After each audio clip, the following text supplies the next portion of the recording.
Welcome to Art of the Western World, the Early Modern Period, Clip 3. This clip will provide an overview of the world that moved from the end of ancient Rome until and through the Renaissance. The first period we're going to look at is called the Dark Ages, the Middle Ages, the Medieval Period. I prefer to call it the Early Modern World. That's because we begin to see glimmerings of where we're going to go. The ideas are the same, the reproductions are somewhat different. So here we see the work of an artist named Gisli-Bertis. Gisli-Bertis was one of the first artists that we could actually name. We know this because he signed his work inside of this cathedral in Autun. He wrote Gisli-Bertis was here, which is quite unique. Up until then, sculptures would be considered the same as a barrel maker. There'd be a guild of stained glass makers. There'd be a guild of woodworkers or stone carvers, and sculptors were just part of a guild. But he signed his work, and that makes him somewhat unique. We see something that I'm going to see at the beginning of our clip today and at the end, the Last Judgment. The purpose of the Last Judgment was to show individuals that they could die at any moment and they better be ready. In the middle of the Last Judgment, one usually sees a figure of God, that God is judging. On the one side, we would see individuals who had been granted access to heaven. They had followed the rules of the church closely. They were pious. And on the other side, we'd see this lot, those that were not going to make it into heaven, who were going to end up in hell. Now, this side was probably more important because individuals from this period would look at these grotesque creatures and they would fear going to hell. And so they would behave themselves in part because they were concerned that this might be their fate. Here you can see a creature, a monster of some kind, holding on to and trying to affect the outcome of this particular scale. Individuals are being weighed here. Yes, they're pious and they should go to heaven, or no, they're not. As they fall into hell, which is the dividing line along here, you see that some of them hold their heads. They seem to be in a kind of mental illness, anguish. And then here we have the disembodied hands of some kind of monster that's holding on to another creature who's now found his way into hell. Part also of the medieval period that makes it a lot less, people are kind of concerned it's so dominated by religion that it might be kind of boring. But I think that the Requiem, which is what this is a piece of, makes this period really quite exciting. Here you have the hand, at least supposedly, of St. Luke, the patron saint of painters and sculptors. St. Luke would have given his hand for this. We use his hand as opposed to his ear or his foot because he's a painter. So naturally his right hand would have maybe been the hand that was most talented. Is there really a hand inside of this sculpture? Probably. Is it St. Luke's? Who's to know? What they did then was they displayed these requiem in parts of the church towards the end behind the altar.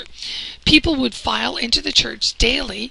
Travelers would come from a great distance, pilgrims, and they would want to come into your church and see your requiem, provided you had some interesting pieces. This generated a lot of money for the community and for the church itself. Churches were known to steal each other's requiem, and they said that they were told in a dream that God wanted them to come and take it. So it's a little bit like a Barnum and Bailey circus where people are coming in to see this kind of odd, grotesque elements, and again being reminded that they could die at any moment. Something that hovers over the cusp of the end of the medieval or modern period, early modern period, and the beginning of the Renaissance is the cathedral dome.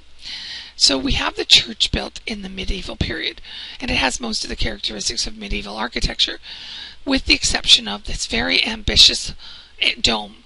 So they couldn't build the dome. They didn't know how to do it. They saw domes in Rome. They saw that they could be built, but they didn't have the technical expertise. Nor did they have enough wood in all of Europe to complete this dome if it were to be made of wood. So they had a competition. And this brings us into the Renaissance.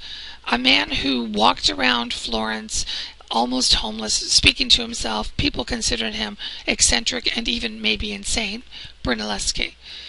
when he found out about the contest to build the dome, he went to Rome, he drew pictures, he watched carefully, he paid very close attention, trying to get the buildings to give up their secrets to him so that he would know how he could build that dome and bring honor back to Florence. Because to have a church that was unfinished, where the rain could come in, was a great dishonor. Brunelleschi did come up with a wonderful system using brick as opposed to wood. And he won the commission, and it took over 16 years to complete the dome. During the same period then, from the late 1420s to the early 1450s, we have another artist at work in Florence, Donatello. Here he's created a very young, lithe David. David was the symbol of Florence. He was seen to be the underdog, with Rome perhaps being the Goliath. It was a very small city, only 20,000 people, and yet they were able to compete in terms of art and architecture with any of the greater countries and cities in Europe. The David then is very much hearkening back to the Greek period. We see that very youthful body, perfection, and he's standing with his foot resting on the head of Goliath. He's cut his head off after he has hit him with his slingshot, and there's the stone from the slingshot. It would be impossible to look at the Renaissance without looking at the work of Da Vinci and Michelangelo. And of course, here is Da Vinci's Mona Lisa. When we're finished with this section, you're going to have some of the mysteries around the Mona Lisa revealed.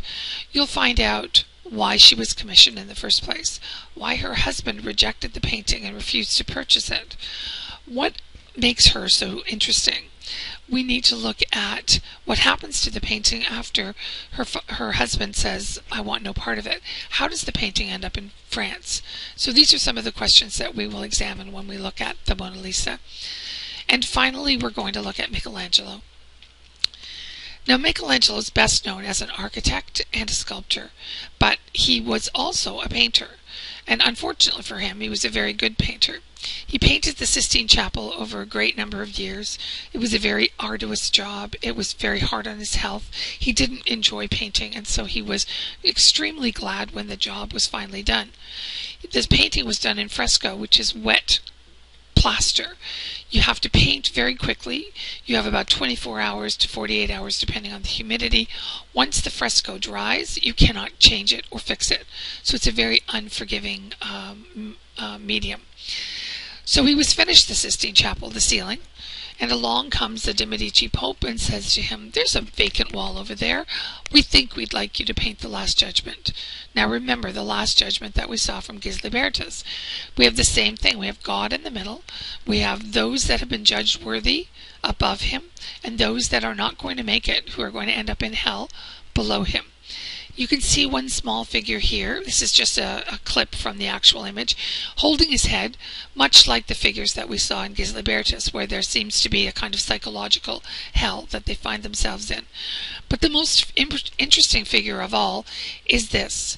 It appears to be the skin of a man, as if a man's skin had been removed from his body and was being held like a piece of leather. And it is said that Michelangelo painted himself as this skinned man. This is a self-portrait then. And he was said to have done this because he was so furious with the de Medici popes, making him go ahead and do this do this painting, even though what he really wanted to be doing was sculpture yet again. So that takes us to the end of the Italian Renaissance. We will be looking at the Northern Renaissance in a separate clip. I hope you enjoyed it. Well, I will see you all in class. Take care.